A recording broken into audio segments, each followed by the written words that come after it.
Hello, David Verts here. We're going to talk a little bit today about how to create a GS1 128 barcode label, and then with a few different fields, and then how to edit that information once you've actually created one. For this, we're going to be using NiceLabel, and we're going to start by creating a new label. You're going to select your label printer.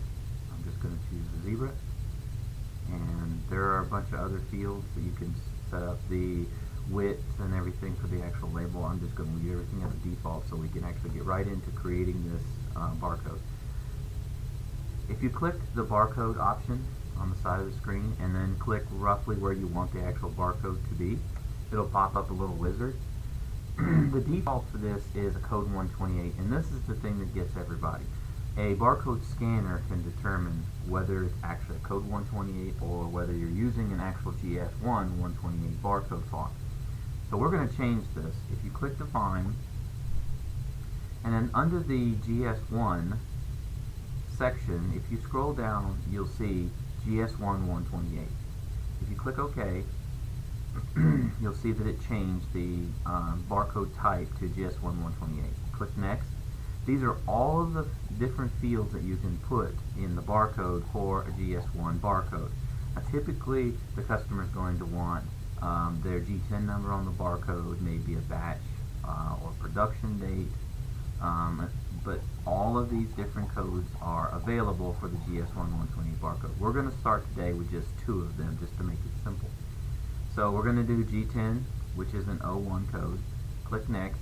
And for the check digit, we're going to say just to automatically calculate it so we don't have to actually enter the check digit. If you know what the G10 number is with the check digit, you can just just manually enter it.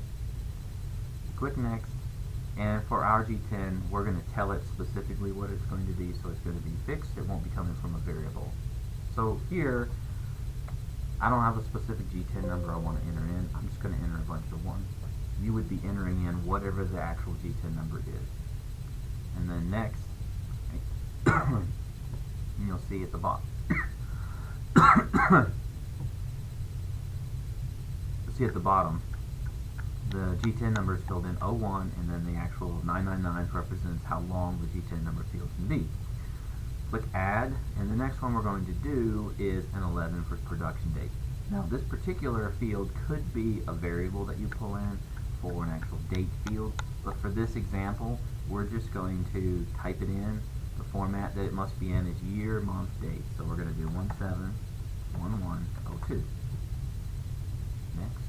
And you'll see down here at the bottom it has 01, a bunch of 9s, 11, which is a production date on the GS1, and then a bunch of 9s. So when we hit finish here, you'll see 01 in parentheses, 111113, 3 is the check digit, 11, and then 171102.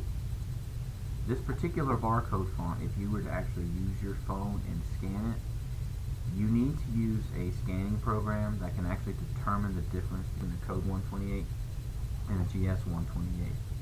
If you scan this particular barcode, it'll come back and it will say it's a GS1 128 barcode. Now that you have this barcode on your screen and you save it, let's say 3 or 4 months goes down and you want to come in here and edit this because maybe the customer's G10 number changed. It's going to be a different product on their side.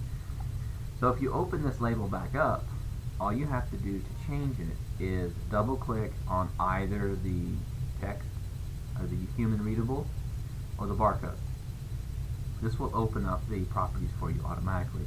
You'll see that the the content says EAN1.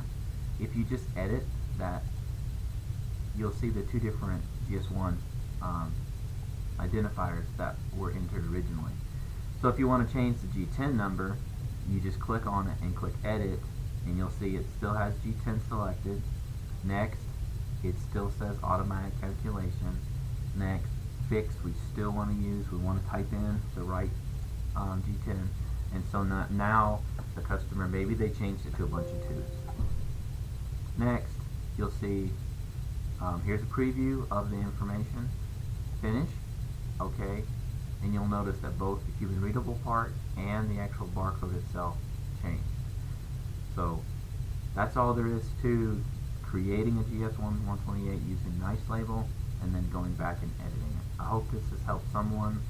This whole GS1 128 code 128 barcode font gets a lot of people in trouble because they'll create a barcode, make it code 128, put the human readable information on there, but then when the customer gets it and tries to scan it, their system knows that it's not a GS128 and it won't scan properly. Thank you and have a wonderful day.